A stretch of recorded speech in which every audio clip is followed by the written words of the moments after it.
Hello, it is I, Jesse Blaze Snider. Welcome to the second official episode of Everything They Don't Want You to Know. Like we did last time. Last time I said it was going to be a bunch of breaths, but we're just going to take one big breath. Hold on, that's not the one. That was just me getting ready to take a nice big breath here. I'm going to let out.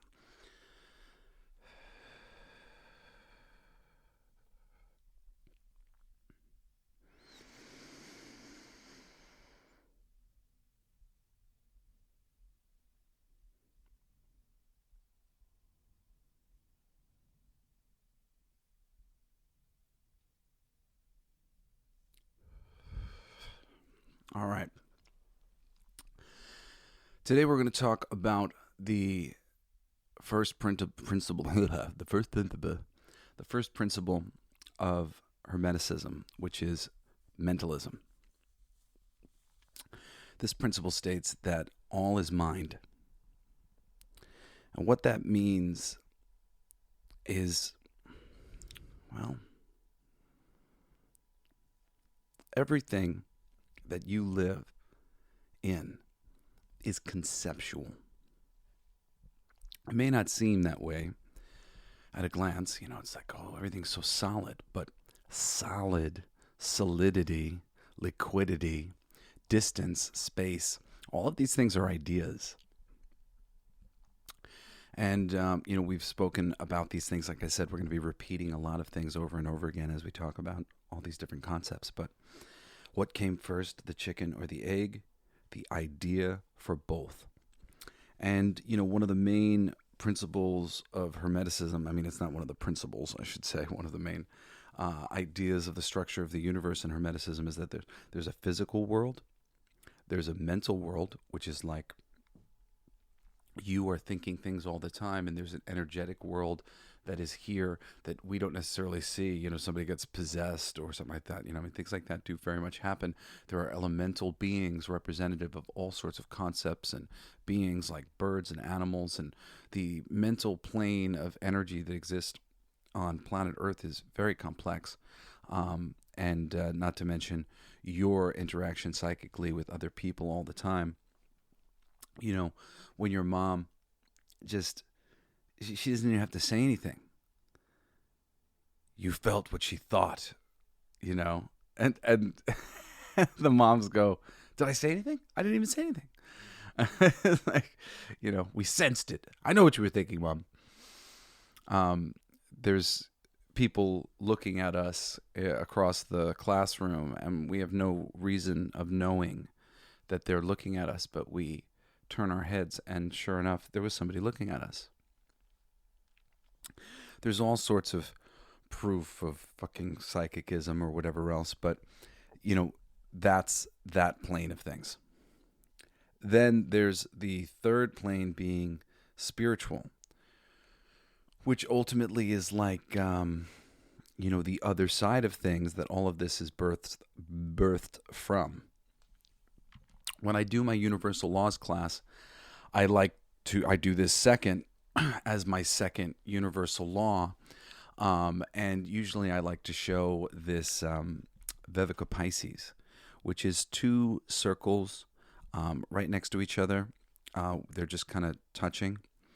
And, this represents a lot of things ultimately as you move up. But the first thing that it represents is a black nothing with a bubble of something right next to it, and connected in the middle is this nothing to this something. And I always like to think of that as we are in the empty space of this nothing. In between everything is infinite space. How do we talk about infinite space real quick? One of the most interesting, mind-blowing concepts that I came across as a young man, long before I was I never know what to call myself. I'm still very much the same person I was. I was an atheist, and I'm still a non-religious person, but there is a God. It's very scientific, and a very interesting thing that shows sort of the conceptual nature of reality is if you cut something in half, and then you cut it in half again, and you cut it in half again, and you cut it in half again, and it starts to get so small that you can't see it anymore. But you zoom in and you keep cutting it in half and keep cutting it in half. Theoretically speaking, you can do this for forever. Infinitely, you can cut a thing in half. Now, even if at a certain point you got down to a molecular level of something, and you were busting it into little pieces, right? And well, there's only two pieces left. Well, still, you could conceptually, at the very least, cut the last remaining atom in half, and then cut that into quarters, and then cut that in, and you can keep going and going and going and going and going and going and going and going and going and going and going. And what happens and what that means is that within any amount of space, there's actually infinite distance. Okay? Try to conceptualize this. I'm just like looking at my computer, and I've got an Arizona bottle, right? And there's empty space in between it. If I can perpetually cut this space in half for forever, these things are infinitely distant from one another. It is the structure of reality in my mind that is tying them together and tying the universe together. And it doesn't necessarily seem like that's true because we weren't the first people here. You know, like we've come into a made reality. We've tuned into something that's already been conceptualized in various different ways. But gravity is like anchoring all of these things together, like, you know, our love and appreciation for my computer that I have a connection to, that I went out and purchased, that somebody made because they thought that somebody would want it. It's very strange how ultimately all these things are very much mental constructs when you get down to them. My iced tea, there's a company and there's people who are working and they have employment because they believe that they work for a company that does a service that people want, and people do want it. I want it. I have it here. You know, there's a bottle company that made the bottles because they believe that people had a need for bottles and they thought they were going to benefit that way and feed their families. And there's a whole mental construct to this that ultimately comes down to love. Love is the foundations of everything. It's the energy of the universe, this oneness that we talked about on episode number 1. But today we're talking about that part of the nothing that is the other side of the Viveka Pisces, that is forever connected to and inside the nothing, inside empty space. There's empty space everywhere. There's actually more empty space in your body than anything else, if you think about it, right? There's a whole bunch of water, but every molecule is surrounded by a certain amount of empty space, and any amount of empty space is infinite empty space. It's crazy. This is the whole thing that sort of, there are lots of different concepts that you can begin to understand that will sort of like break your mind of, wait, how does reality work? You know, does it have to work this way? Can it, another one, a good one that I like is counting. It's very interesting. There are some counting systems that count essentially, I don't know how to best to describe this, but 10 is not like the 1 and the 0. 10 is a unique signature itself, and so is 11, and so is 12. And then at 13, let's say, and there's a couple different counting systems that count a bunch of different ways. And just think about this. You could count any number. As opposed to 10, you could do 12, or you could do 11, or you could do 13, or whatever, and then come back around and go, all right, 10, 11, starting with your 1, your 12, your 13, your 14, your 15. When you get up to 19 now, you go to 10-teen, 11-teen, 12-teen, right? And now you do a flip again, right? And you could do that counting thing any number of ways. And what would that do with various things like 4 4s and 11 11 11s or whatever? All these different numbers. There's all sorts of interesting patterning that we see in mathematics because of the way we count.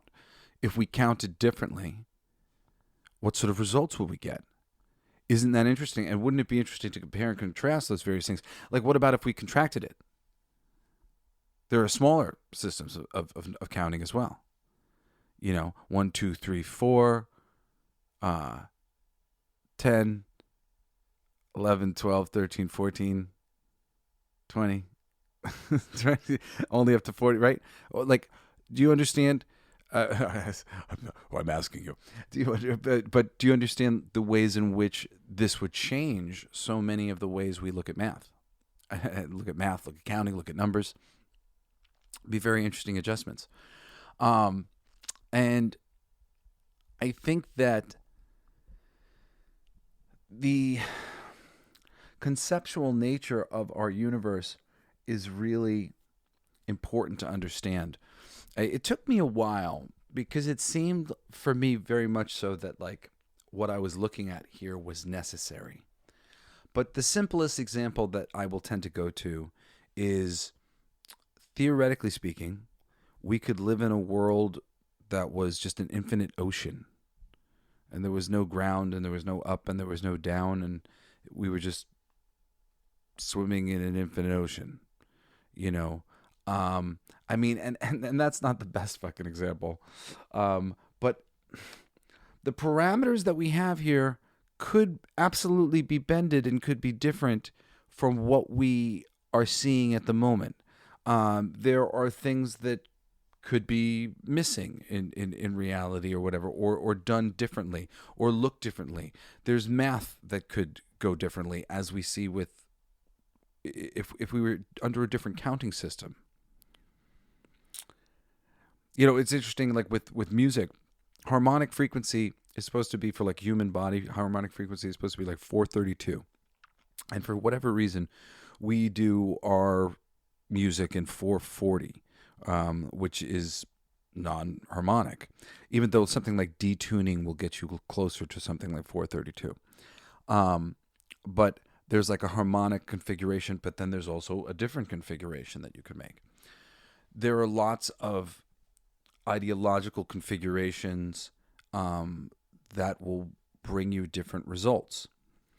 And that is really the key to mentalism ultimately. What you think you will get. Ultimately, I've come to understand that like what we think we will look like, what we think we will receive, how we think we will be treated, the kind of reactions people will give us, the kind of conversations we will have, the type of opportunities that we will get are determined by our beliefs. If we believe that we're ugly and we're going to be ugly and we've always been ugly and we're going to be.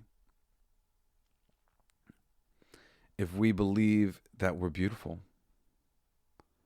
there's nothing that will stop it from being true.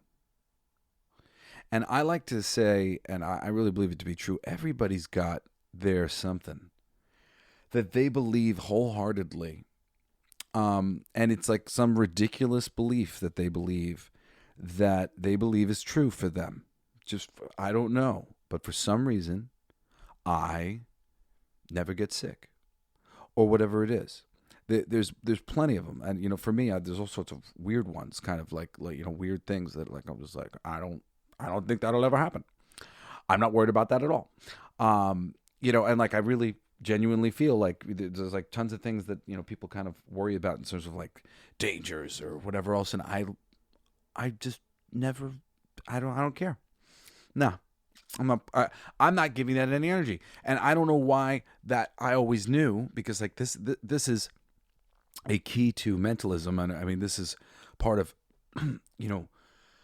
me being an old soul who's been here before and intuitively knowing that I'm not going to put energy into something like, let's say, war or whatever it might be. Like right now, people are trying to freak everybody out.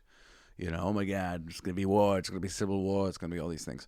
Like just don't give it a time of day. If they do, theoretically speaking, as I now understand it, they're going to anchor themselves into a reality where there is a civil war and there is World War III and all this shit goes down. And you and I are going to anchor ourselves into a place where that doesn't happen. And we're going to meet new versions of our friends who change their minds about the war or whatever else. And I don't know if they're the same people or not. I mean, honestly, like this shit, the reality of what our reality is so fucking complex. As anybody who you talk to ultimately, we're all just fucking scratching the surface of understanding what the fuck's going on. And most people won't even talk about it the way I'm talking about it right now, and how I'll be talking about it on the show, where I'm like opening myself up to, theoretically sounding stupid, because I'm just like, I don't even know.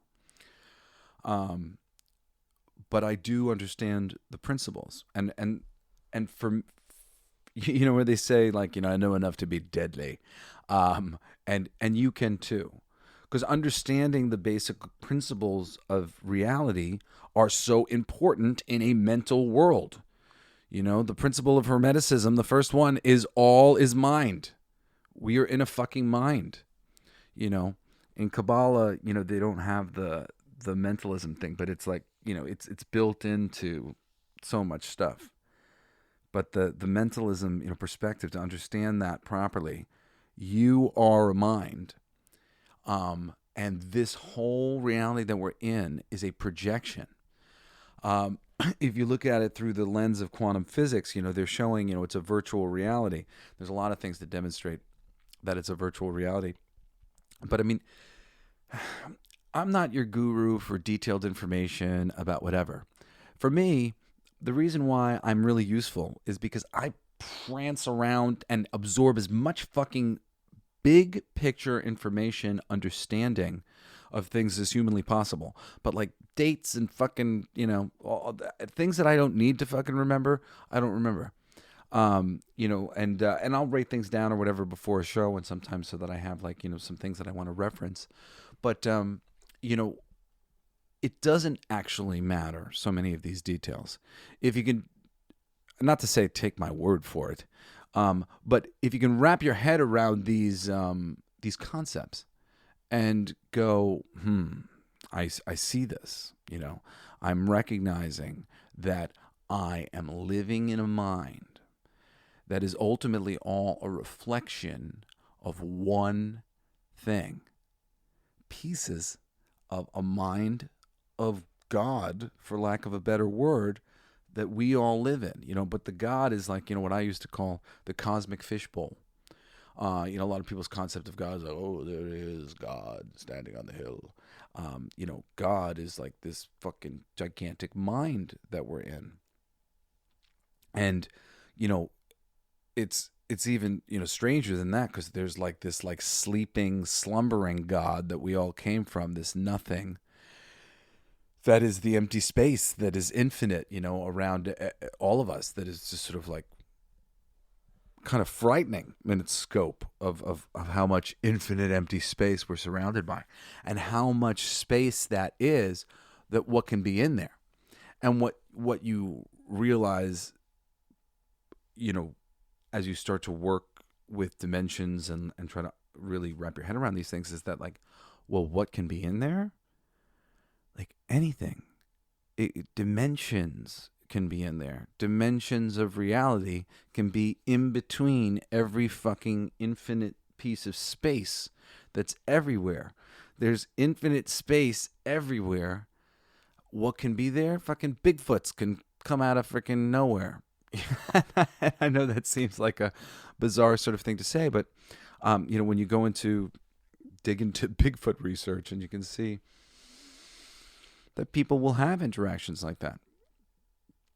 And it's now there's no cameras and blah blah blah. A lot of these beings seem to have an effect on electronics and this interdimensional sort of thing, a layered dimensional perspective.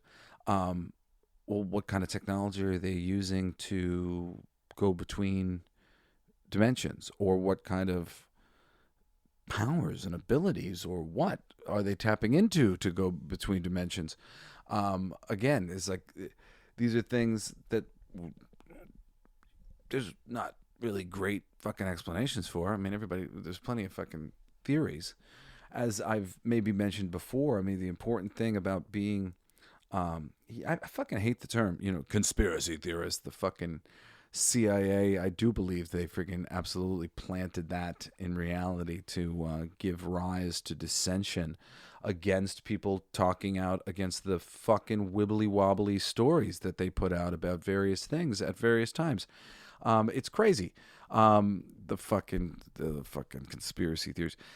The problem with conspiracy theories is that there's a theory and we don't really fucking know, So it's important to always keep an open mind and not try to know anything, like you don't know anything except for maybe situations that you've been in, blah, blah, blah, blah, blah. But even that actually doesn't do you much good. Because living in a mental universe, to know that like, oh, well, that has hurt before and it might hurt again, that's to be living in fear.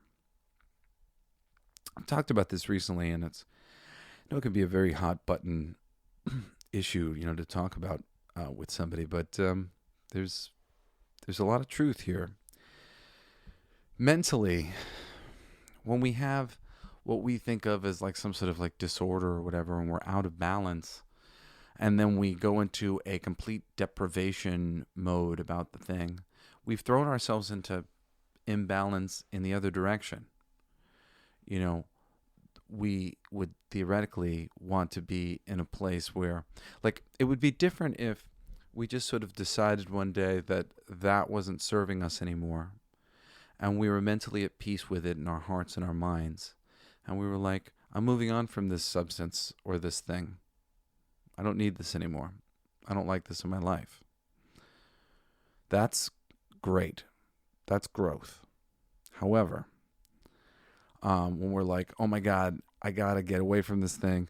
Don't put it near me. If you put it near me, I'm gonna take it because I'm an addict and I need it, and I'm gonna go crazy, and I'm like, that means that we're still mentally imbalanced. We want to, in everything, bring ourselves to an equilibrium.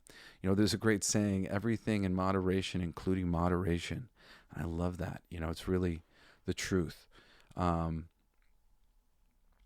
Because of the oneness that we are and the nature of like, whatever I do to you, I'm going to ultimately experience on the other side of things and have, what people have come to call karma for. But again, karma's taken on a wrong thing, because really it's you really clearly seeing and experiencing what you did to other people in a way that makes you reticent of like, what you did. It makes you say, I'm so heartbroken, that I did this to you. How do I make this up to you? That's the bit. So, all the stuff that we're coming up against in the world, as bad as anything might be, torture and rape and all the terrible things, they are all put there for a reason. We've been here long enough. This generally isn't anybody's first rodeo. It's not to say, I wanted to say comeuppance, but it's your personally made and tailored comeuppance for lives that you've lived and things that you've done. It's the energy of the universe trying to work itself out with, counterbalance. You killed somebody in the war, you raped somebody in this time, back in this life when you were a boy and you weren't raised right. And, people forget their fallibility. I talk about on my introduction, I admitted to some relatively grandiose things about what level of consciousness, I am, and being basically a part of Ra and all this, but that doesn't matter. I'm not protected from so many of the crippling suffering that is happening on planet Earth. Oh my goodness. Like, and comparing suffering is a terrible thing. It's a very, very much a waste of all of our times. But I have certainly gone through my fair share, and understand what can happen here. And ultimately, I understand what can happen here because I have a powerful mind. And when you can think, you can create all sorts of terrible realities for yourself. It's really quite devastating to know that you've made your reality to teach yourself things. Because most often we look around at our reality and we go, what the fuck? Why would I do that? Why would I create a reality like this? This reality fucking sucks. It's funny. I've often said to people that your average person, when something goes wrong, they go, why, God? Why would you do this? And to your average person, to most anybody, I mean, to me, I don't know. I think to everybody that I would know, God is a bit of an abstract concept. What is God? Like, I mean, like, even if you know God, and I feel like I know God on many levels, but still, like, God, I don't know what God knows. That's like the whole idea. It's like, it's beyond me. It's all the things. It's not just me. And there's a lot of things, and there's a lot of empty space, and there's God, So when you think, why God? You're basically going like, you're throwing a pebble into like a huge cave, why God? There's like so many fucking possibilities of where that freaking pebble might end up. What is the answer here, really? Why God? That's not the question. The question you need to ask yourself is, why would I do this to myself? It's a rough one. It's a rough one if you're somebody who's dealing with like sexual trauma, like rape or something like that. Why would I rape myself? Ugh. Why would I molest myself? With me, I've been dealing with chronic pain since the age of 30, and it's gotten better in so many ways. I'm getting in shape now. I'm like really like feeling wonderful, but I'm still suffering daily with a lot of chronic pain. My neck. Right now, as we speak, I'm holding my microphone, and I'm a little uncomfortable in my back. And there's these things are terrible and traumatizing. You spend 12 years in pain, and I realized actually I was in pain much longer than that. I just it hadn't gotten so loud that I couldn't ignore it. I was ignoring it. I got hit by a car when I was 11. So, I saw a quote of like, everybody's fighting a battle that you know nothing about. Oh my God, it's just so fucking true, just everybody is. To focus on one or the other is really to miss the point, and to be less than empathetic to our fellow men, and women, and, everybody. Just like, we're all in this together. We're all one. And we need to relieve all of the suffering as quickly as we can, because essentially God is suffering. We are all little pieces of God. We are split offs of God, on the other side, coming from a mental plane, a mental spiritual plane, that's connected to this pool of thought that is God. We come from this thing, and we are coming through in our souls and projecting, as we talked about before, our fields of what we're going to be. But we're affecting our fields with what we think we're going to be, the success we think we're going to have.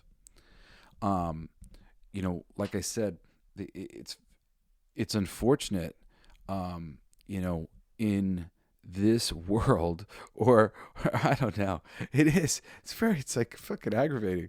It's like, you would think that being more powerful on a spiritual level or magical level would be you know, helpful, beneficial. But really, what happens here is like sort of like the the ring of hell that you're crawling out of just gets fucking wider. Like it's like there's like a ring of hell 1, and that one's like relatively easy to climb out of, and then there's ring of hell 2, and that one's like a little harder. There's ring of hell 3, that's a little harder. Ring of hell 4 is kind of hard. Ring of hell 5 is a little bit of a challenge. Ring of Hell 6 is fucking ridiculous. Ring of Hell 7 is like, dude, are you fucking kidding? Did you see Ring of Hell 7? What is this? You know, and you know, so it just sort of like gets more difficult, and we're in the dark here as individuals, as human beings.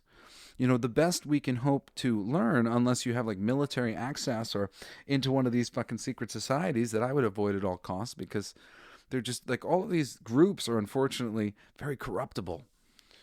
You know, there's a lot of things working against the mind, the hive mind, you know, that naturally wants to take care of itself. And many of you who are listening to this would be somebody who's like, I don't understand why we're not taking care of ourselves. Well, because there's a lot of things in the way of that. There's a lot of systems that have been placed there in the way of that, and a lot of old power structures that have been there for thousands of freaking years, that are in the way. You know, it's really like, you know, and I mean, and ultimately, it might even be much longer than that. I mean, ultimately, the powers that are controlling this knowledge, because this is, as I talked about on, I think, the introduction, you know, the Freemasons and whatnot, you know, they compartmentalize this information. I mean, the same way I'm going to compartmentalize this information into episodes, you know, as I talk about one thing at a time to sort of give you a principle to digest about the way the universe has been stacked up. It's a challenge. This place is a fucking challenge. It really, like, there's no buts about it. It'd be great if we all had a little bit of help and weren't dealing with so many like additional stresses and additional struggles, like health concerns, because our fucking food and our air and our energy ecosystem with Wi-Fi and Bluetooth and all this other shit, like everything is fucking poisoned and corrupted. It's terrible. You know, our law systems and our unions, and I mean, just every system in this world is not being run right. It's like the most disenfranchising thing when you're like an optimistic, idealist kid like myself. And you're just sort of like, I'm sure that the cream has risen to the top and there are intelligent and thoughtful, empathetic old men and women with long gray beards running everything. And they're not, you know. It's just, it's not that at all. It's and the type of people who are attracted to power, and the way that, the way that the powerful are doing business is just like the pits. But they don't want you to know that you're a fucking mind, and that you're part of the mind of God, and you're living in a consensus reality. You understand what that means? A consensus reality. That the mind thinks together. So when you talk about something like programming on the news, and people think that that's like not a big deal, they'll play one of those things, and there's like, you know, 100 different newscasters in unison saying exactly the same thing, spitting out exactly the same newscast, exactly the same way. We're a mind. You say a thing enough, it becomes true. It rewrites reality. They didn't used to be able to call somebody a racist when they were just like committing a microaggression of racism because of, you know, where they came from kind of thing. You know, there was like a time when people would like call other people out, where like this translated over, I remember, and like it was so upsetting, you know, because sometimes people would do it the right way. But so often it was like this thing of like, I'm going to shame this person for their ignorance, when a lot of times, like most of the time I would see, the ignorance shaming was being done to somebody who was trying to connect with them. Somebody who was like, "Oh, I want to connect with this person. I'd like to be your friend. I don't know how to approach you, but I'm taking a chance." And that chance was met with like a lecture. Ugh, like that sucks. Way to miss the offering of fruit. Somebody was being kind to you. They just didn't know how to do it. And it's sad to think that that's happening, and people are feeling righteously indignant because of the way they were approached for friendship, by somebody who was clearly making an attempt towards that. And there's tons of polite ways to go about this thing. It was funny. I saw this silly thing of this boyfriend. He made a sign for his girlfriend that said, I know I'm not cotton, but will you pick me for the prom, or something like that? And there's a picture of this girl holding it up, kind of maybe with a smile on her face that says, this is a little embarrassing. She was a black girl. And, I'm sure she loved him enough to fucking pose with a picture and stuff. I'm sure she probably told him that this was a little offensive. But she knew that he was trying to come on to her. It was a bit of a fail. But, but that's the thing. We got to be open-minded about that stuff. So this mentalism thing, this, your mind, what you think you're going to look like, all these things, like, it behooves us to love ourselves, think good things about ourselves, and think good things about our reality. Bad things are going to happen, but we will amplify the shit out of our suffering and everything else if we are not just faithful that everything is like set in place the way it should be, and commit to being ourselves, loving ourselves, and and just moving ahead, trying to live in the now in the most. The language in English, the English language in particular, it's very tricky. When you start to understand these concepts and you're an English major like myself, it's pretty easy to see how the English language is like a nefarious plan to trap God, to trap our minds. And they do it in a lot of different ways. One of the most classic ones, for me that I learned long ago was that the Native American people, or some of the tribes at least, that I'm aware of, they didn't have sorry, I was stretching. They didn't have a word for mine, his, hers. It was all ours. We. Just think about a world without mine. It's all ours. Everything is shared. We all recognize that we all share in everything. That is really like a transcendent change to the language right there.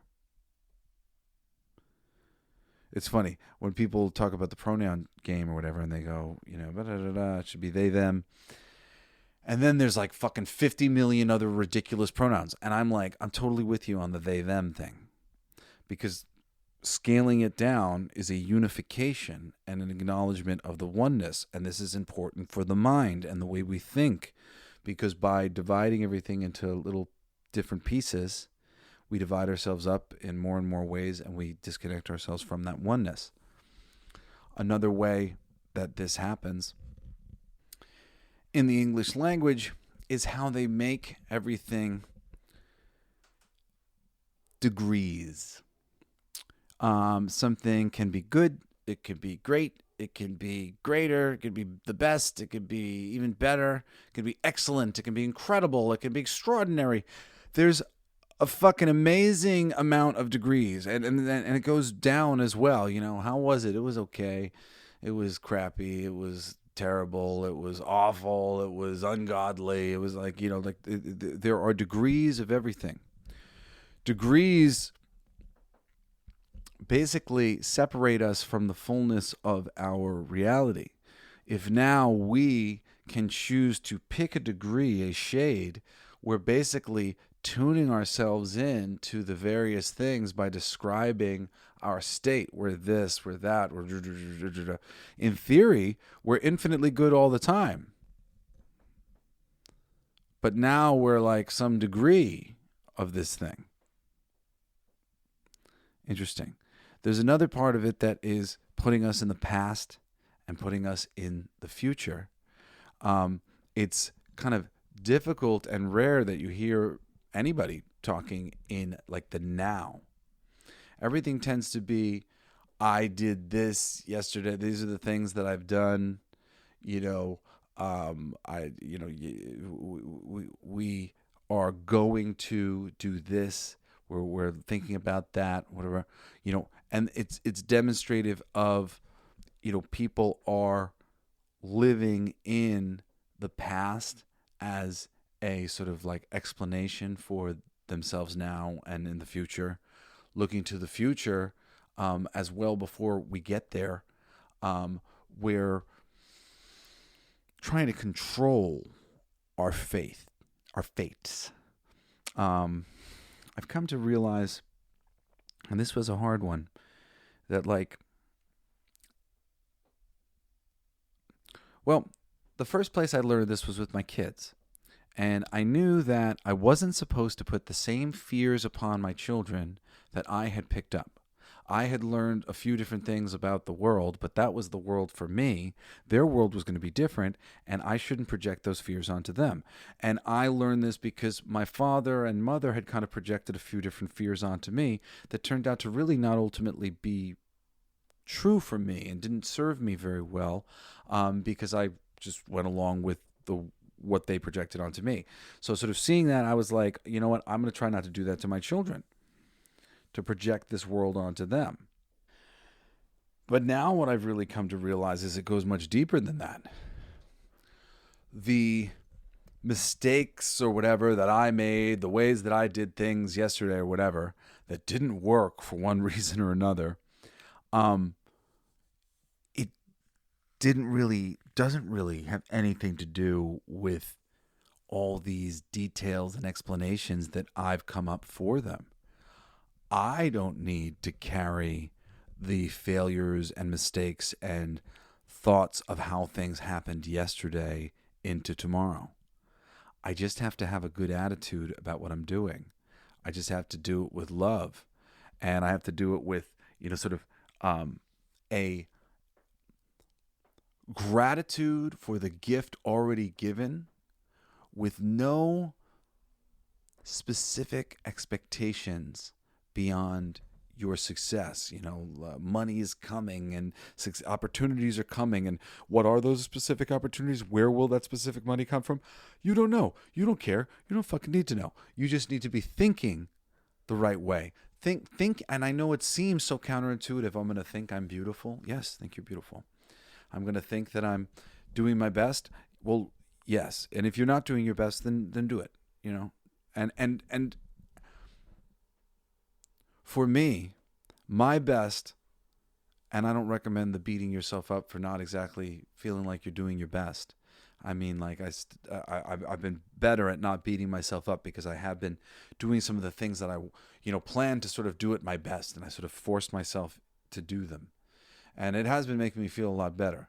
But still, maybe your best is fucking thinking about what your best is going to be and sort of aiming for when you could get yourself into that place and trying to get yourself to that place and doing whatever it is that you have to do and going through whatever it is you have to go through to get yourself to that place where you can start to think of yourself as I'm really like doing my best.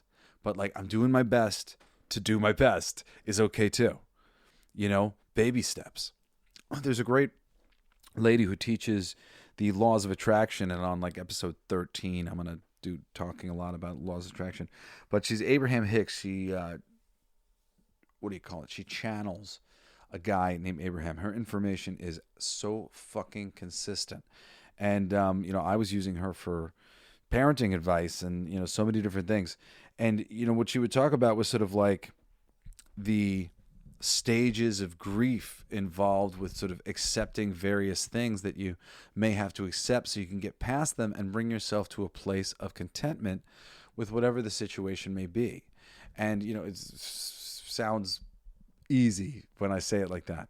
But she does give you a lot of tools to it. She was always sort of encouraging anger because anger's better than grief.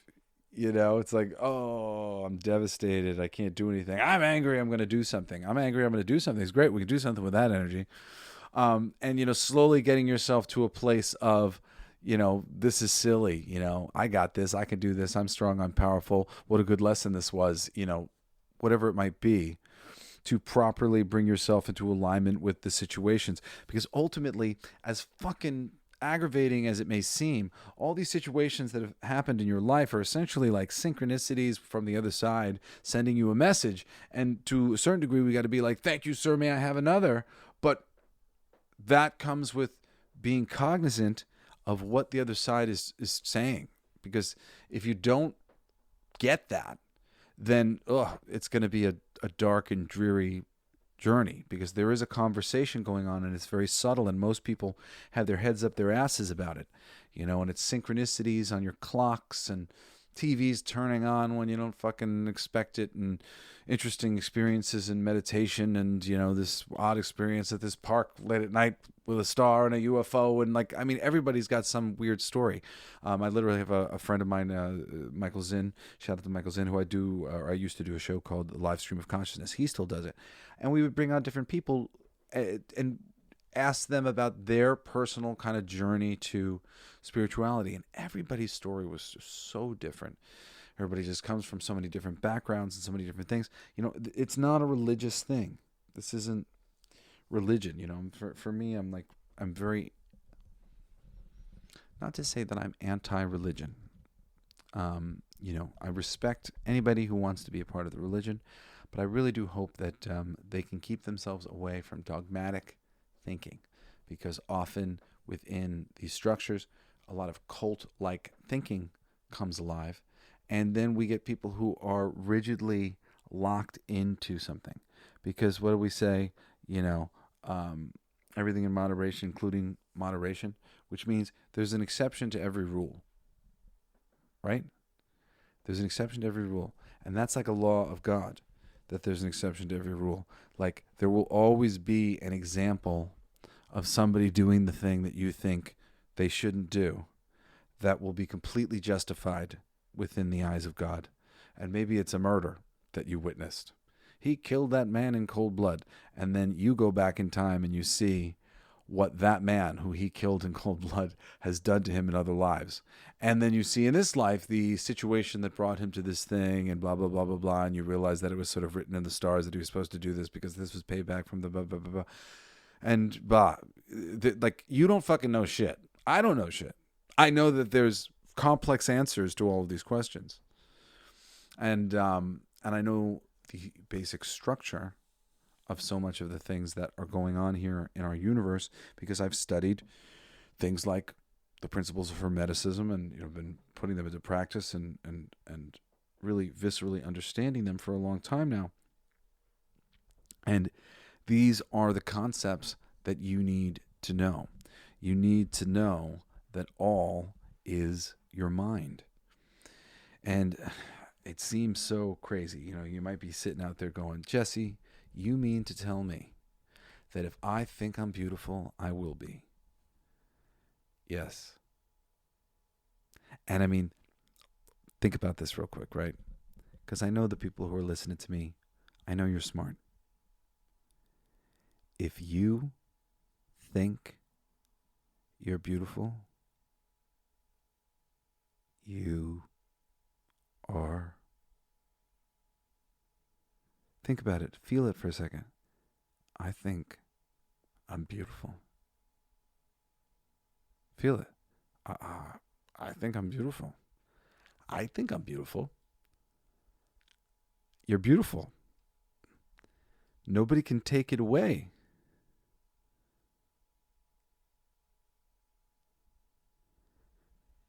And if it works like that conceptually for your beauty, right? Just in the moment, if we take that power, the power is ours. It's ours to take. It's always there, right? Can we do that with everything? Yeah. Apparently we can. I don't get sick. I watched my ex-mother-in-law. She would always say, "Oh my God, I get sick all the time." And she would get sick all the time. And like before I was a fucking, when I was an atheist, I was like, there's something to saying you're going to be sick all the time and then you get sick all the time. Like, I'm going to say I never get sick and I'm never going to get sick. And that has generally been the case. I very rarely get sick. And of course, when I do get sick, I get fucking wrecked. But I don't. I very rarely get sick. And that was like a change that I've made. Another big change that I've made mentally, which is one that I recommend that you make, is I decided one day that I get the best out of everybody that I meet. I get them at their best moment, and I have the best possible interaction with them that I can have. Whatever common ground that we can find, whether it's He-Man or comic books or some movie or TV show or a shared family life or fatherhood, or there's so many different ways in which we can bond. We both have hands. There's so many fucking ways to connect with somebody. But that I always get the best in everybody, and I honestly, I do. I always get the best in everybody, and it's been like that since I made that decision, and things just sort of changed, and I have good interaction with police officers. I didn't used to, but I believe that I have good interactions with everybody, and now I get it the same way. I believe, I never get sick, and they say, you want to be wealthy or whatever. It's not about I'm going to be wealthy. It's I'm wealthy. I'm so rich. I'm so fucking rich. I have so much fucking money. It's so crazy. And you wake up every day and you're like, I am there. I want to live in the Bahamas. It's not I want to live in the Bahamas. It's, oh, I love living in the Bahamas. Thank you, God. The Bahamas is so great. This is the best. I love the Bahamas. Can you imagine? This is so amazing that I'm here in the Bahamas. I can't even believe it almost, but here I am in the Bahamas. God is good. I mean, say it whatever fucking way you want. I've come to accept God as a term for me, because I think there's a lot of power that's been put in the word God, and that power is useful in a lot of different ways, like connecting with the part of you that is God, because that's an infinite idea of power. God, yes, you are an infinite idea of power. That's what you are. You're an infinite idea of power. You're not all of God, and you have to have an understanding, a humble understanding of I'm a confused fucking little itty bitty piece of God, but still God. And still God is an infinite idea versus there's God and then there's lowly me, which you, beneath God in any way, shape, or form, just creates a picture of he big, you little, and it's you big, he bigger, which is the picture that needs to be created, and the picture that you should have. You're big. Anything about me being raw or whatever, and I mean, you hear me talk about some of this stuff at length, and I'm not raw completely. I'm a piece of raw. Raw is a social memory complex, a small one, and I'm one of the souls that is a part of raw. And or incarnation wise, I was, but this has given me some access to a very powerful intuition and sort of psychic ability to suss out information and put together the pieces of things that are available, because there is so much information available. But as is a tendency here on planet Earth, everybody tends to get lost in one thing or another. They get hung up on one subject, and they get kind of pigeonholed. And then also at the same time too, the nature of trying to get an audience for anything too. Sometimes you have to pigeonhole yourself to a certain degree to get an audience, and you end up focusing on one thing or another. And I mean, there are plenty of people who will run a range of different things, but ultimately those people, those aren't the ones that you really want to go to for the best information. Those are the people like me who are freaking looking at as much information as they can find, and then they're trying to share it. And that's cool. Sometimes I'll follow some of those people so I can get their takes on different things and whatnot. But really, it's about going to find the Drumvalo Melchizedeks of the world, so you can hear about sacred geometry and understand what they understand about the human aura and the energy fields that we have and we're giving out, and how to control them, and how to meditate properly, and what to meditate on. And these are very, very high level teachings of masters that have existed on planet Earth for a very long time, and many people know them. It's available to you to find great teachers. I have so many great teachers. It made me want to cry actually saying that. I have so many great teachers who don't know my name. But I have sat and at the altar of Abraham Hicks for hours and hours, days. I've listened to Abraham Hicks, at least like days worth of listening to her talk. Hours and hours of listening to Drumvalo Melchizedek, probably at least a day's worth of listening to him talk and reading some of his stuff. Dolores Cannon, she's somebody that I've probably listened to like weeks of her fucking talking and read some of her books. There's amazing teachers on planet Earth. And I mean, these are the people that really I hope I can get you into. To me, this show, Everything They Don't Want You to Know, is a bit of a introduction to spiritual wisdom. I think I'm somebody who's a really good bridge. I was an atheist. It took a lot of convincing for me to go to the other side of this coin, but I couldn't deny some things that I had experienced that opened me up. And, not being open to other people's firsthand accounts and experiences. It's like the moment I had an experience that I was nervous to talk about, didn't want to tell anybody about, I've had so many now. And I mean, now it's like, I just tell people, because like we have to break this cycle of silence over the weirdness going on in reality. When one of my first questions now when I meet somebody and I find them interesting is like, anything that you could tell me that like you usually don't tell anybody because you think they would think you were crazy, because I would love to hear it. And and I've heard fucking amazing stories now. I mean, stories about friends of mine seeing giants and stuff like that, Stonehenges appearing and disappearing, like cool shit, man. And this is people going, all right, well, I don't usually tell people about this, but this happened to me once. Really? Fuck yeah. So cool. Like, I mean, like friends of yours going like, well, yeah, actually I do have a story like that. And plenty of my friends go, oh, I don't know, they don't have anything, but plenty of my friends have had great stories. And,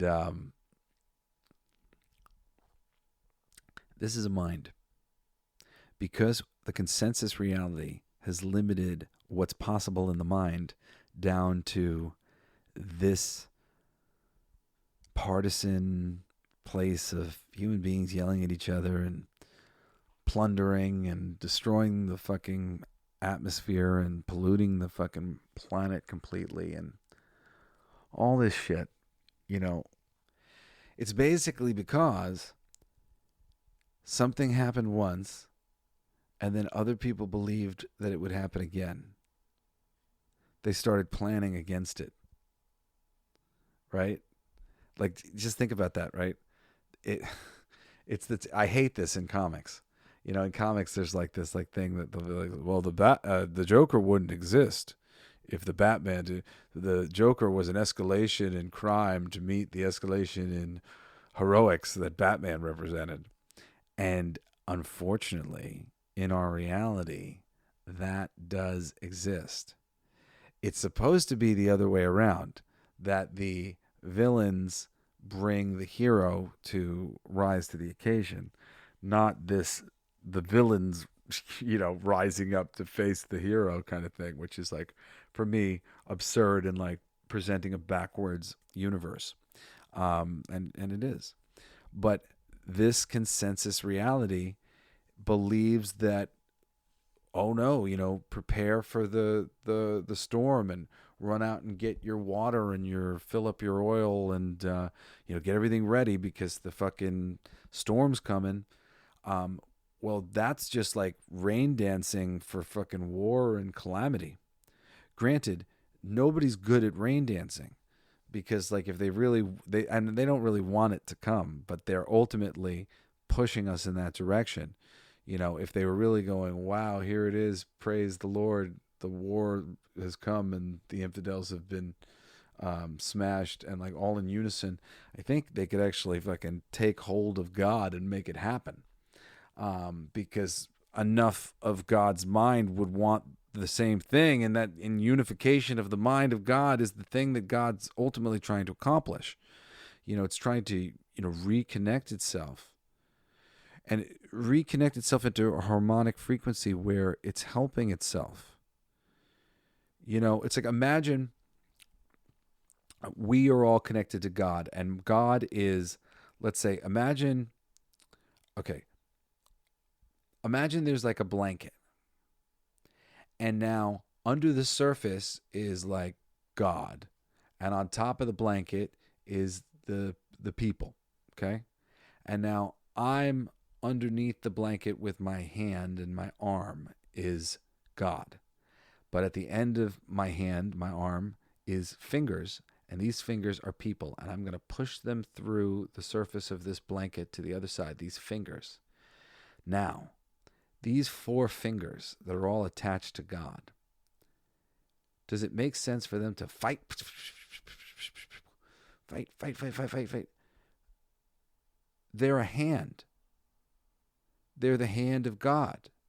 They're supposed to cooperate so they can grab things. Together, these fingers can grab big stones. They can lift things up. They can do things. A hand working together can do things. All the fingers, if they were all doing their own thing, would cause all sorts of calamity. We're supposed to be here working as a hand. But it's a much larger, more complex hand than that. We are a community of souls on planet Earth. We are all one, as we talked about in the last episode.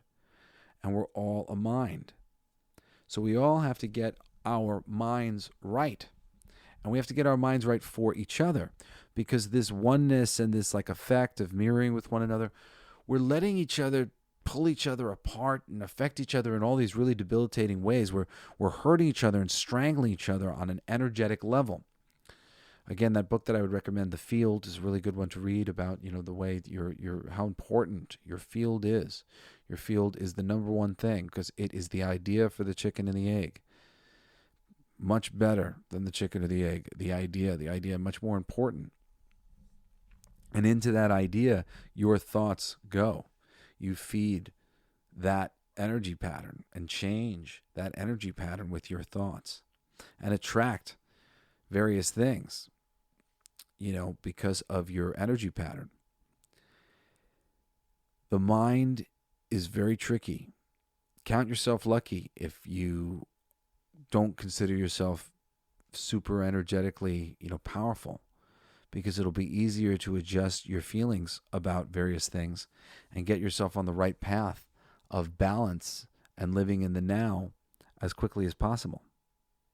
Because trust that you are a mind, and the only way to truly get yourself where you need to go is to stop thinking about everybody else, focus on yourself, and being the best version of yourself that you can be every day and in every moment.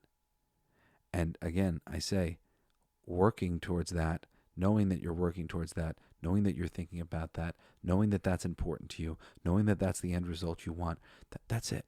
That's the best you can.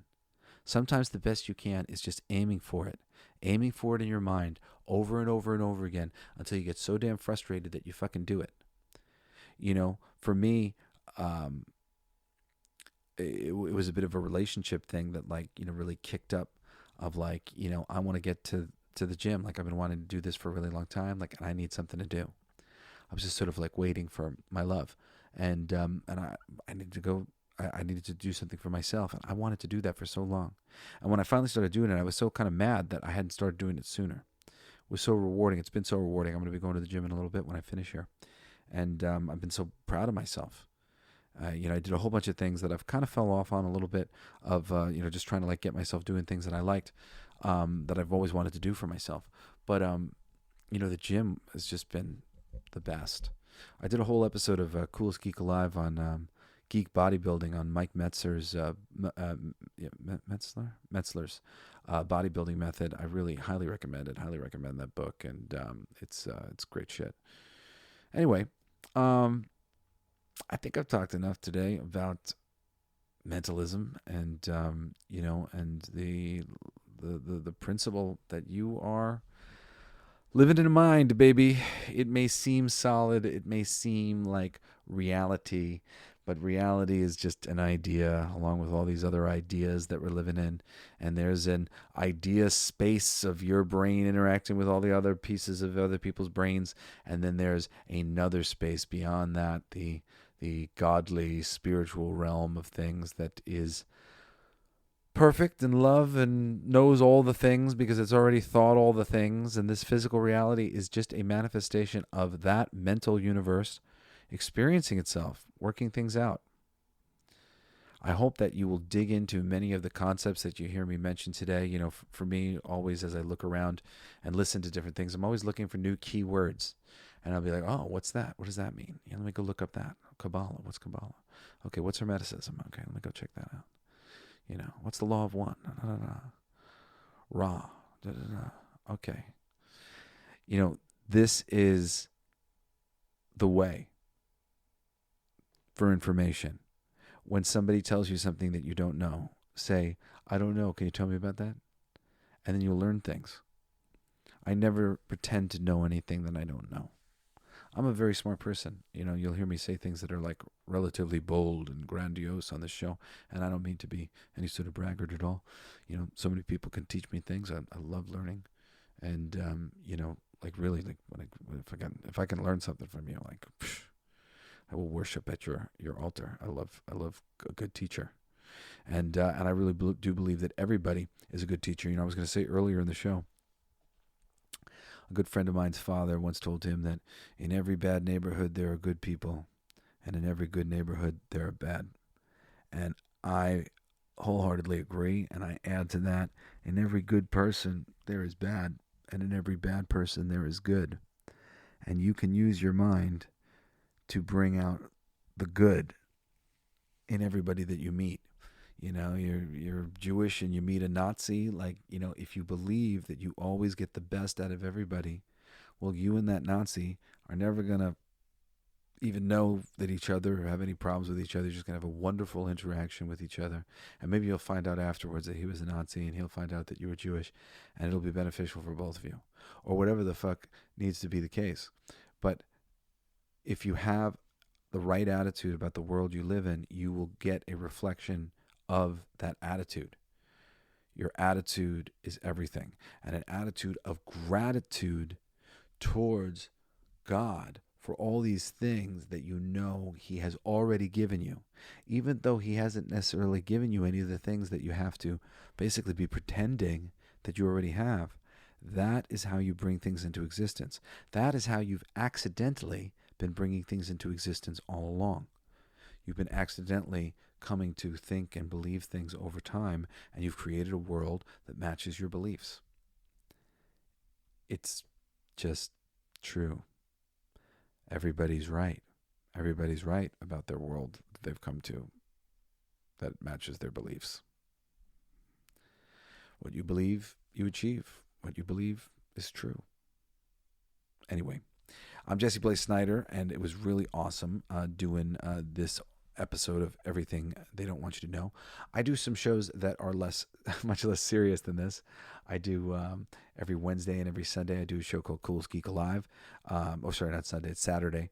A Saturday show is like a little like coolest pick, usually like a kind of a review, a non-spoiler review, a recommendation more of like cool geek culture shit, like sci-fi, fantasy, anything that is I think is really awesome.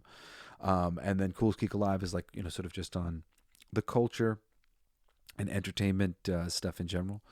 But from a geek's point of view, somebody who reads the source material, whether it's comics or novels or whatever else, or is at least aware of a lot of the stuff.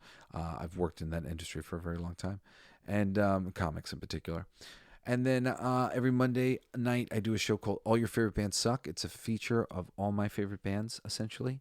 I've done like 20-something episodes now, so there's a lot of bands to find. There's all sorts of genres, and just bands that I think don't get enough attention. Some of them you'll think, well, they get plenty of attention depending on what kind of like genre you're into. But for me, they're just like important bands that deserve more respect than they get. And then every Sunday night, I do on YouTube with my best buddy Aaron Sparrow, who's also a professional comic book editor, and he's written animation. He wrote an episode of Young Justice recently. We do a show called Coolest Geeks, a live stream. And then you can see me and you can come on and you can say, hey, Jesse, I listened to Everything They Don't Want You to Know. That show's awesome. People should listen to it. And then you can tell people to listen to the podcast because that's the live stream and it's on the YouTube thing. Anyway, I love you. If you ever want to write to me, I try to get back to everybody. I'm Jesse Blaze at jessesnider.com. And last thing is cool if you really love me. I've got a cool comic book coming out called Fucking for Our Future. It's very, very funny. It's really unique and different. It's kind of a titty book on in the comic book world because they're making a lot of money right now, and I need to put my children through college. And I decided to see if I could make a book like that I actually was like proud of and not ashamed of. And I'm so fucking proud of this book. It's so funny. It's going to be going live on Kickstarter in just a little bit. But if you go onto Kickstarter and type in Fucking for Our Future, you can sign up for notifications now. Or you can just go to www.bldsts.com.